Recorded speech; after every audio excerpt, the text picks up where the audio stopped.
students, I Rajeshwari Shirkanhalli welcome you all in Nagesh Karasgi Orchid School channel.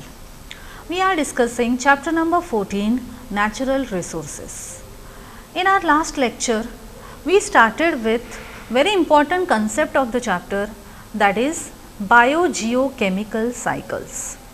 We have seen that there are certain cycles in the nature because of which all the nutrients are available for all the living organisms. In that we have discussed about the water cycle. You know that water cycle is very important. Because of the water cycle, water is available for everyone. Water is present on the earth in the form of surface water as well as underground water. How underground water is formed? By seepage of water. The rainwater gets seeped in the soil and it forms an underground water. Surface water means we find water in the sea, ocean, ponds, lakes, etc. So, in the water cycle we have discussed that first water gets evaporated from the different water reservoirs. It forms water vapor, then they form clouds which undergo condensation and then rain is formed. So, water is available in all the three states, gaseous state, liquid state and solid state during the water cycle. It is available in the gaseous state, that is water vapor. In the liquid state means in the form of rain, and solid state means in the form of snow. After water cycle we have discussed nitrogen cycle. As you know that 78% of the air is made up of nitrogen gas, but all the living organisms are not able to utilize that nitrogen. So, nitrogen is made available to all the living organisms because of nitrogen cycle. There are different steps present in the nitrogen cycle which we have discussed already in our last lecture. So, which were those steps? First one is nitrogen fixation, second one is nitrogen assimilation, then ammonification, then nitrification and at last denitrification. So, because of these steps nitrogen gets circulated, it moves in the cyclic manner and is available to all the living organism. Similarly, the proper percentage of nitrogen is also exist in the air because of the last step, that is denitrification. Now, today we will discuss about one such important biogeochemical cycle, that is the carbon cycle. So, let us begin with the carbon cycle. Let us see what is carbon cycle.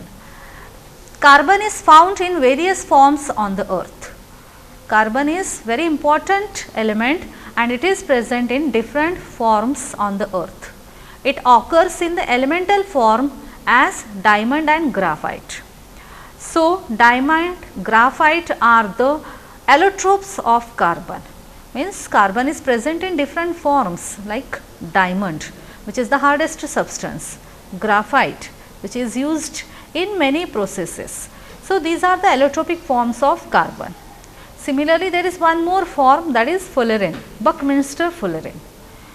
Now, in combined state carbon is found as carbon dioxide in the atmosphere. You know that carbon dioxide is also one of the important gas present in the air. Air is a mixture of gases like nitrogen and oxygen. Carbon dioxide is also one of the important gas present in the air. So, it is available in the atmosphere. Then carbonate and hydrogen carbonate salts are found in different minerals. That means, carbon is present in the carbonates also as well as in the hydrogen carbonates also, and they are present in different minerals. Similarly, the different fossil fuels also have carbon in them. Fossil fuels like coal, petroleum and natural gas, these are also having carbon as one of the important constituent. Now, carbon containing molecules like proteins, fats, nucleic acids, vitamins and carbohydrates. So, proteins, fats, nucleic acids, vitamins and carbohydrates which are very important for us as well as for all the living organisms, they all consist of carbon.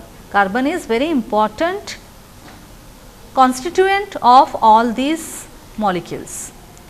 Similarly, the endoskeleton and exoskeleton of various animals are made up of carbonate salts.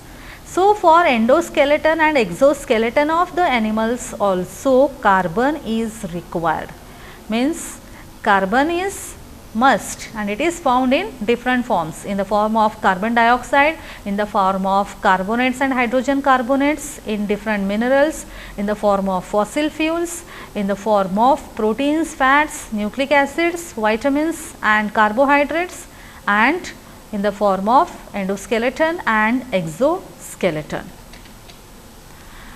Now, let us discuss about use of carbon in photosynthesis. You know that photosynthesis takes place by utilizing carbon dioxide. Carbon dioxide is must for photosynthesis. So, carbon dioxide consists of carbon. So, let us discuss about the use of carbon in photosynthesis. Carbon is incorporated in life forms through plants by photosynthesis. Plants undergo photosynthesis. For that they use carbon dioxide, which consist of carbon. Then from these plants they go to different life forms. That means carbon get transferred from carbon dioxide to the different carbon compounds in the plants, and from plants they go into the animals. So, all the life forms have carbon as one of the important part of their body. Green plants perform photosynthesis by utilizing carbon dioxide and water in the presence of sunlight and chlorophyll. All of you know the process of photosynthesis. Photosynthesis takes place because of the chlorophyll present in the leaves of the green plants. The photosynthesis takes place during the daytime. Why? Because only during the daytime sunlight is available. But for that the green plants require carbon dioxide and water. So, they utilize carbon dioxide available in the atmosphere for synthesizing their food, which is called as photosynthesis. Now, in this process CO2, that is carbon dioxide, is transformed into simple carbohydrate, that is glucose. You know what is the formula of glucose? It is C6H12O6. Means there are 6 atoms of carbon are present in the glucose. What is glucose? It is one of the simple carbohydrate. And similarly, during this process oxygen is liberated as a byproduct. Byproduct means as a side product.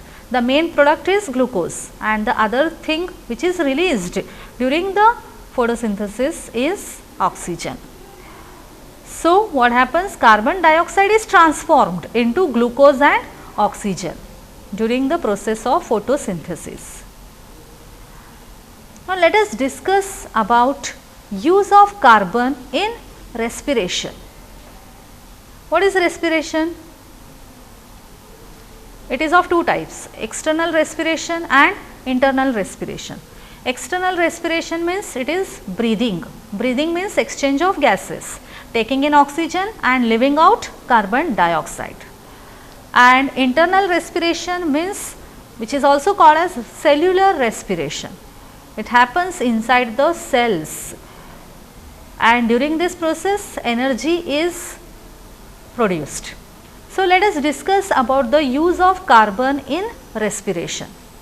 The glucose molecules formed during photosynthesis provide energy for the synthesis of other biologically important molecules. We have just discussed that during the photosynthesis glucose is formed, and these glucose molecules are used for providing energy. For what? For synthesizing other biologically important molecules, or they are converted into other substances.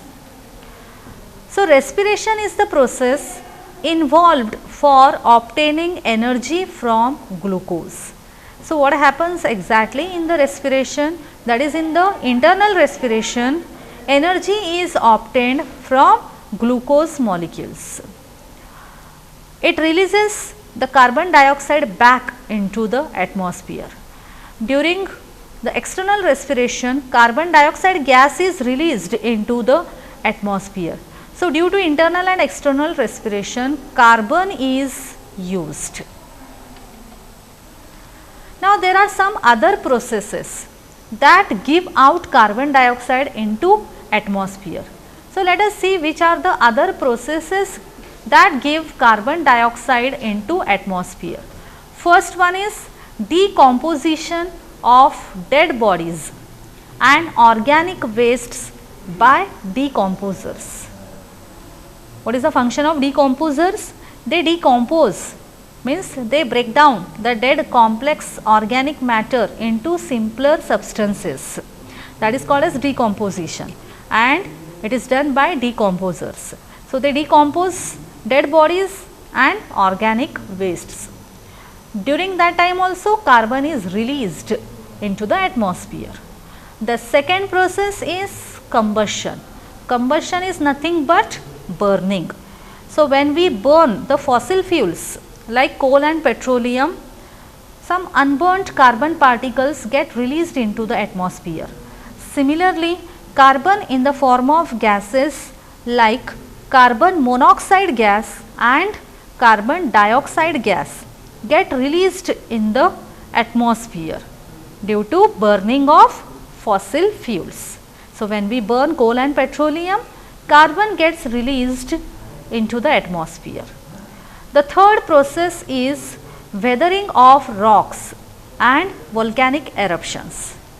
So, when weathering of rocks takes place, carbon is released. Similarly, during the volcanic eruptions also, carbon dioxide gets released into the atmosphere. These all give out carbon dioxide. Decomposition, then combustion, then weathering of rocks and volcanic eruptions. Do you know that the percentage of carbon dioxide has doubled since the industrial revolution? So, because of the establishment of so many industries, a lot of carbon dioxide is getting released into the atmosphere, and because of that the percentage of CO2 in the air has almost got doubled. It is a very worrisome problem. The cyclic flow of carbon occurs through different forms like water by various physical and biological activities as shown below. So, carbon moves in the cyclic manner through different forms like water by different physical and biological activities. Just look at the figure of carbon cycle. Carbon is present in the form of carbon dioxide in atmosphere.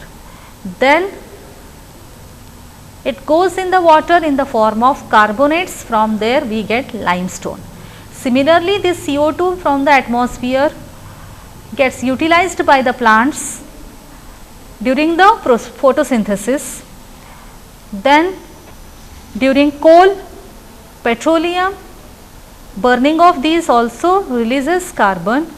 Then from the plants, animals utilize that organic compound in which carbon is present, and from there they go to the inorganic carbonates or shells.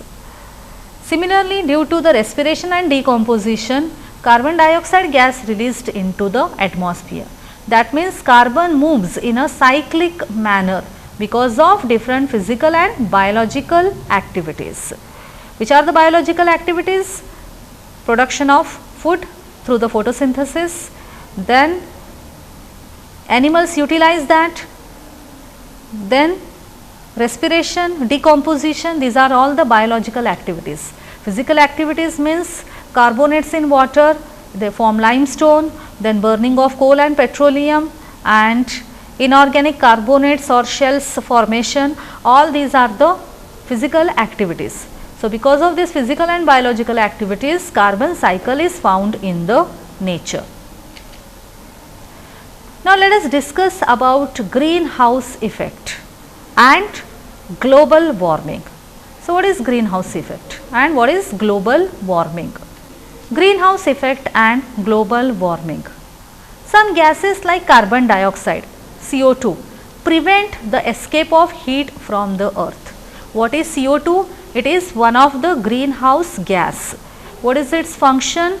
It traps the heat of the sun, and similarly it prevents the escape of heat from the earth. Means because of this some heat is retained on the earth. So, we get warmth on the earth. So, for this carbon dioxide gas is very useful, but these gases present in the atmosphere in correct concentration are responsible for heating of earth's surface, which is called as greenhouse effect.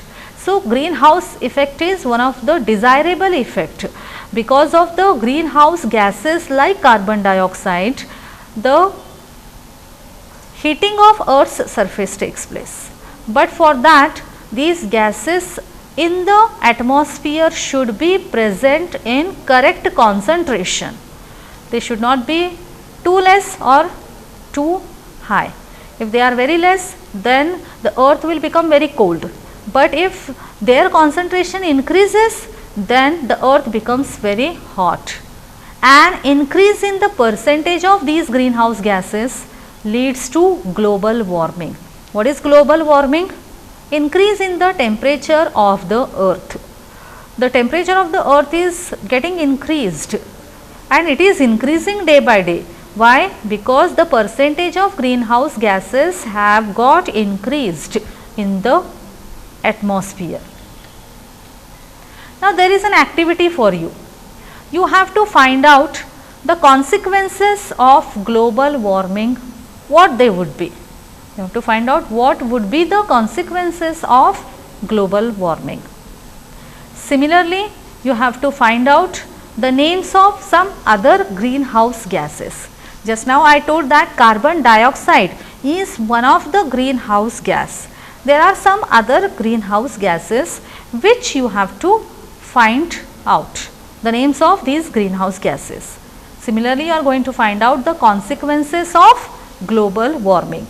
Now, after seeing this carbon cycle, greenhouse effect and global warming, let us go to the next cycle, that is the oxygen cycle. What is the oxygen cycle? Let us discuss. Oxygen is an abundant element forming about 21% of the atmosphere, 20.95 exactly, but nearly we take it as 21%. 21% of the air is made up of oxygen. We have discussed during nitrogen cycle that 78% of the air is made up of nitrogen, 21% of the air is made up of oxygen, and in remaining 1% there is carbon dioxide, then different inert gases, dust, water vapor, etc. Okay, so 21% of the air is made up of oxygen. So, it is an abundant element. It is an essential component of most biological molecules like carbohydrates, proteins, nucleic acids and fats. So, these different biological molecules like carbohydrates, proteins, nucleic acids and fats are made of oxygen. Oxygen is one of the very important component of all these biological molecules. In Earth's crust, it is found as oxides of many metals and also as carbonate, sulphate, nitrate and other minerals. Okay, so different minerals are formed, they are found in the Earth's crust in the form of their oxides. Okay, so oxides means oxygen is present. So, which are those minerals? They are mainly carbohydrates, sulfates, nitrates and some other minerals. Means oxygen is one of the important constituent of all these minerals. It is present in combined form as carbon dioxide and water in atmosphere. So, oxygen is present in the carbon dioxide also. As you know, the formula of carbon dioxide is CO2. So, in that O2 is nothing but 2 atoms of oxygen. Similarly, the formula of water is H2O. H2O means again there is O means oxygen. So, oxygen is present in the combined form as carbon dioxide CO2 and water H2O. The oxygen cycle maintains the level of oxygen in the atmosphere. So, like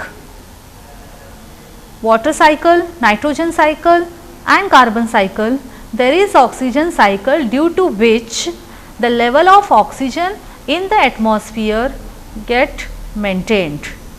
Oxygen from the atmosphere is used up in the process of combustion. You know that combustion means burning. Oxygen supports burning. So, whenever we burn anything, it gets reacted with the oxygen present in the air. So, oxygen is used up in the process of combustion. Similarly, it is used up in the process of respiration. We all know that we inhale oxygen during respiration, and it is also used in the formation of oxides of nitrogen. So, nitrogen oxides are formed by utilizing oxygen from the atmosphere. So, oxygen from the atmosphere is used up in combustion, respiration and in the formation of oxides of nitrogen. Photosynthesis is the only major process by which oxygen is returned to the atmosphere. So, what happens during the photosynthesis? Just now we have discussed that during the photosynthesis, glucose is formed and oxygen is liberated as a byproduct. So, oxygen gets returned to the atmosphere during the process of photosynthesis. Therefore, green plants are the major source of oxygen in the atmosphere. So, who carry out the process of photosynthesis? Green plants. And it is the photosynthesis which is the major process through which oxygen is returned to the atmosphere. That is why if there are more green plants, then more photosynthesis will take place, and if there is more photosynthesis, then more liberation of oxygen in the atmosphere. So, we should plant trees so that oxygen is available in the air for everyone. This is the oxygen cycle. This is the atmospheric oxygen which is present in the form of O2. You know that oxygen is a diatomic molecule. It does not exist in the singular form, in the elemental form, means it is not a free living, it is in the form of O2 molecule. Now, this atmospheric oxygen O2 is utilized for respiration, and during that time water is formed which is used by the plants during photosynthesis, and after photosynthesis oxygen is again liberated back in the air. That is one process.